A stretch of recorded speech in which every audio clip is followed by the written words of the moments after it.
I'm on government assistance, and I run out of money, and I had to buy Pampers for Jelani. And I had $11.42 in the bank. And I remember wrapping my son in a towel for 2 days. I remember the second day, like you said, I had my hand on Jelani's stomach, and I said, "Don't worry, baby. Mommy will never be this broke or broken again." And that day, what shifted for me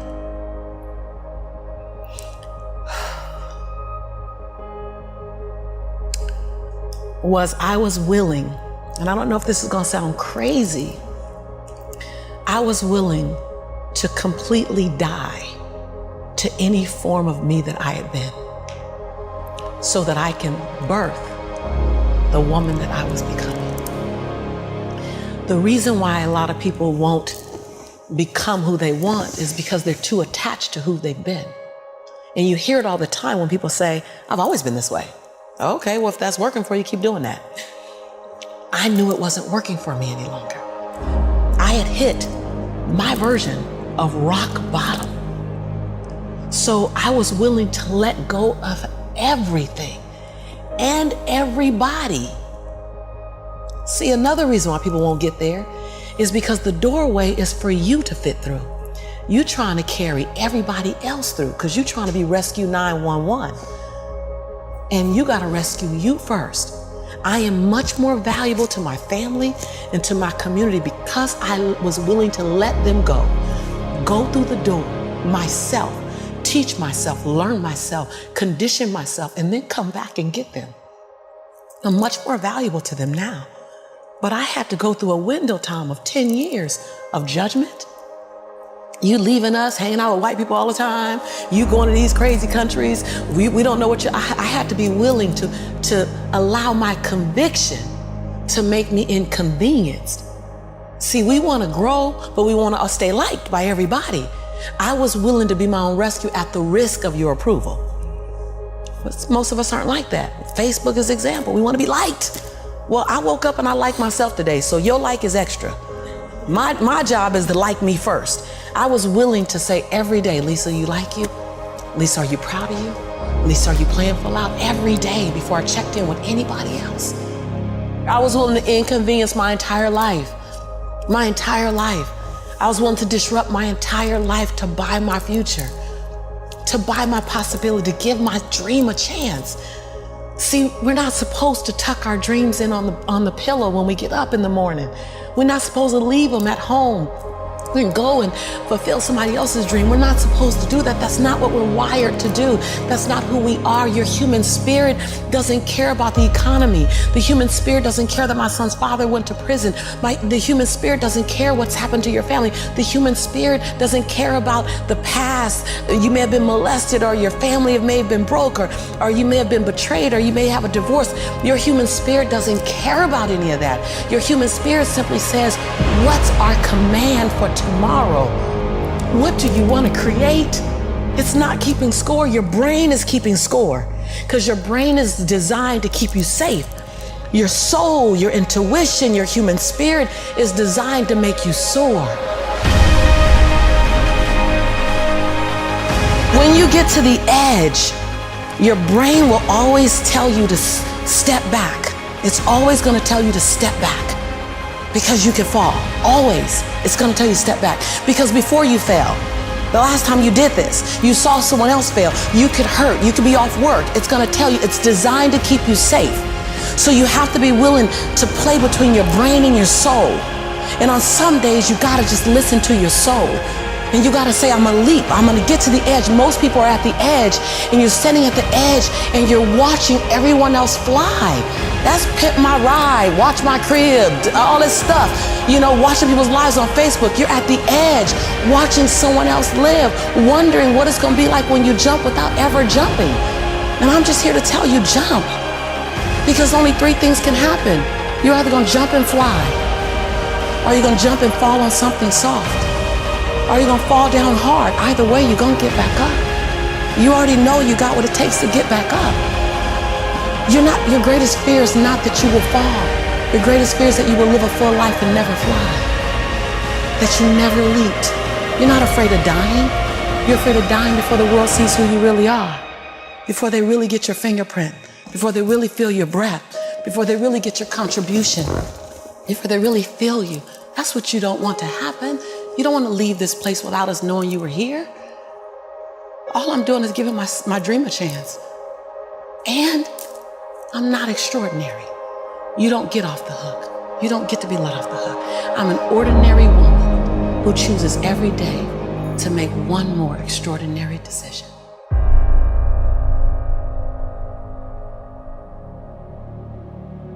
Everything that I need to get back up, I have in me. If I don't have what I need, I can go get it. Once I figured that out, the world was my playground. The question was just, where do I go get it? I don't know about that. Where do I go get it? Right. And I don't come from a learning background where I was a great student. I wasn't, my highest grade in school was a C+. And when I got a C+, I did the happy dance. And so I didn't have a background where studying was natural for me. But when I realized that if I go study something and I learn it, I own it, it's mine now, man, it was crazy because all through school I struggled. The last time I took an English class, my English teacher told me I was the weakest writer she ever met in her entire life.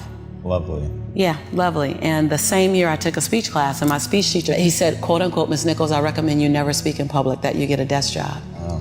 And so That's mean. Yeah, it's just, it was demotivated people, sad people hurt. Sad people make other people sad. Hurt. Bottom line, don't take it personal, hurt people hurt. See, most people want the convenience of transformation without the inconvenience required for transformation. So my grandmother says, and I love to repeat this, your conviction, what you're passionate about, your conviction and your convenience don't live on the same block. They ain't even in the same zip code. So if you want to have a conviction for something, you have to sign up to be inconvenienced. We're trying to find convictions and passion and breakthrough on the inside of our box. Well, when you realize that the box doesn't even exist, like someone made up, oh, you're playing outside the box, so we all bought into, there's a box. Well, I don't even own a box. I don't even want to get in your box. You better come out here because I ain't getting in there. And so when you start thinking like that, Tom, all of a sudden, everything is possible. So I disrupt people when I say, you want to make me extraordinary, because it lets you off the hook. What if the God that we call God, the divine, whatever your faith is, what if there's no partial? It's not going to give me a hookup and not give you one. Not going to give me an opportunity and not give you one. I'm just going to go after it. If I die, I'm going to die on a treadmill, like Will Smith said. I'm going to be on the treadmill running. I'm just not going to stop, because I believe all things are available to us. I'm just willing to go after them. Are you willing? And then that is so disruptive, because then you got to make a decision. Because it's easier to live inside the parameters of, well, as a black woman, well, as born and raised in South Central, well, I'm dyslexic. I wrote 7 books, I'm dyslexic. So just knowing, I'm not perfect. What I do really well is I manage my imperfection well. And so we're all waiting for perfect. It's an illusion that will never come to you, and it's an excuse to never show up and play.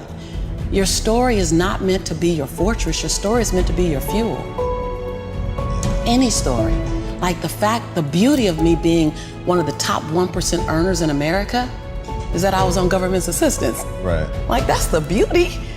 Come on, it wouldn't be a big deal if my family was rich, whatever. I'm supposed to do something. The beauty is that when you show the little engine that could story, I'm not gonna run fast, but I ain't gonna stop running. I might slow down and have to breathe and catch my breath, but I'm not stopping, because I believe all things are available to all of us. And good people should do well, because when good people do well, good people just do more good in the world. I'm that same girl who ran track for Dorsey High School, who struggled to get through high school, who got kicked out of college because I couldn't afford to stay. That was on government's. I'm that same girl. I don't forget her. I'm also that same woman who runs a multi-million-dollar business. I'm also the same woman who has 7 bestsellers. I own both of those.